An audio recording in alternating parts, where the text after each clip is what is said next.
Olá, tudo bem? Hoje eu estou aqui para conversar com você sobre um assunto extremamente importante, o poder fisiológico da água. Você sabia que 60% a 70% do seu corpo é constituído de água? Por exemplo, uma pessoa de 70 quilos, ela tem entre 42 e 49 litros de água. Ou seja, a água é o mais abundante dos nutrientes no corpo.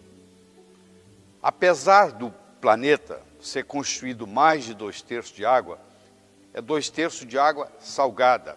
A água doce é menos de 2%, é quase nada. E, infelizmente, a maior parte dessa água doce está contaminada. Então, é menos de 2% e está contaminada. É um problema muito sério. Vai chegar um dia, no futuro, nós vamos ter que marcar a hora para beber água. Você vai ver que isso vai acontecer. Se você olhar a estrutura, a molécula da água, ela é constituída do H2O.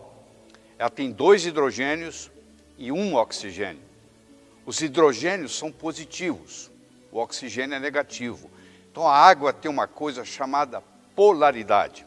Isso é muito importante, porque as toxinas, os venenos que nós ingerimos, que estão nos alimentos, esses venenos em geral são positivos. E como a água tem uma polaridade negativa, ela é capaz de se juntar a esses venenos e ela passa a ser não só um agente hidratante, como também um agente desintoxicante. Dependendo do modo como as moléculas de água se formam, nós chamamos isso de cluster. Você pode combinar em grupo de 5, em grupo de 6, em grupo de 11 moléculas. Quanto menor é o cluster, em geral, melhor é a água. Melhor é a chamada tensão superficial da água, porque ela vai chegar mais longe nos capilares. Existe uma água chamada água hexagonal. Essa água hexagonal, onde são 6 moléculas de H2O que se reúnem, formando um cluster, essa água hexagonal é uma água medicinal. Ela tem efeitos curativos.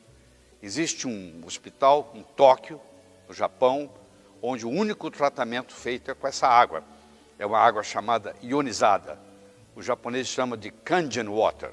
É uma água natural, hexagonal. Nós não temos no Brasil. Hoje pode-se até fabricá-la através de máquinas. Você pega a água da torneira, passa por uma máquina especial e essa água se torna hexagonal. Quero que você imagine um aquário, um peixe doente e a água suja. Ora, se você quiser curar esse peixe que está nesse aquário, a coisa que você tem que fazer é trocar a água do aquário.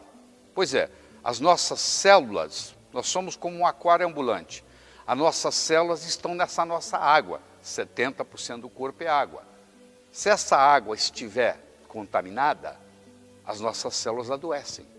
Então nós temos que estar num processo constante de limpeza e desintoxicação, que nós vivemos num mundo onde o ar está contaminado, a água está contaminada, o solo está contaminado, os alimentos estão contaminados. E as águas que vêm nas garrafas também podem estar contaminadas, porque se ela viaja de caminhão e ela vem de uma distância longe de onde você mora, vai chegar uma hora que o caminhão está dirigindo na estrada que é meio-dia e o sol está batendo. E quando o sol bate numa garrafa de plástico, ele libera xenoestrógenos. E isso é um grande problema, porque o xenoestrógeno ele é absorvido e ele funciona como hormônio no corpo.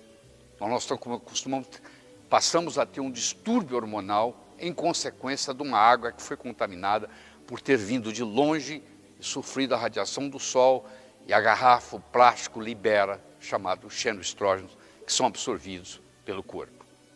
Certo? Nós temos aparelhos que são capazes de medir tudo isso.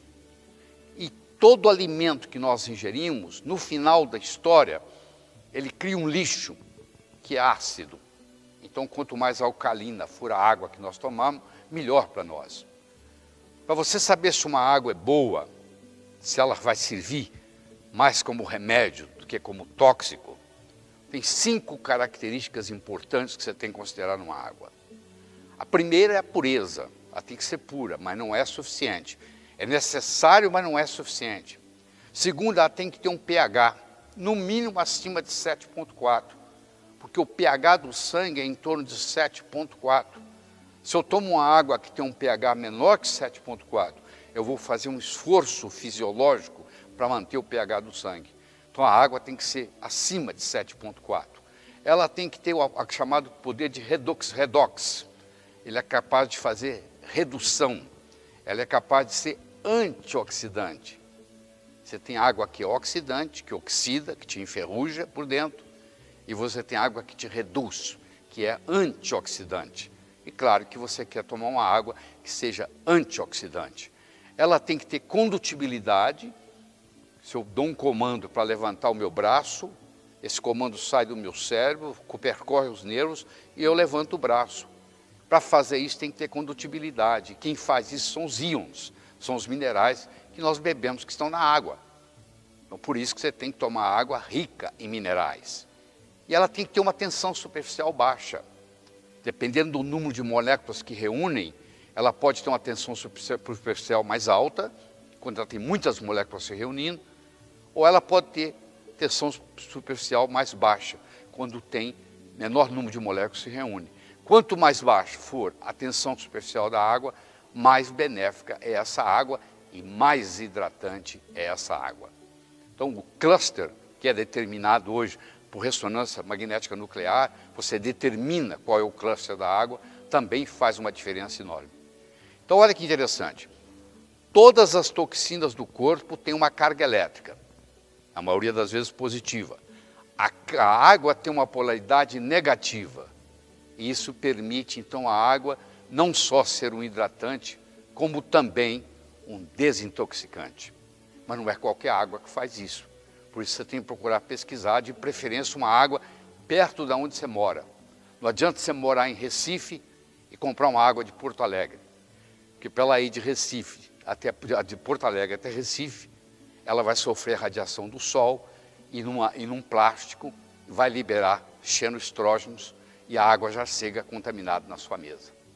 Eu espero que essa pequena orientação sobre a água seja uma semente que eu esteja plantando aí para você começar a perceber tudo isso de uma forma diferente. Ok? Até a próxima.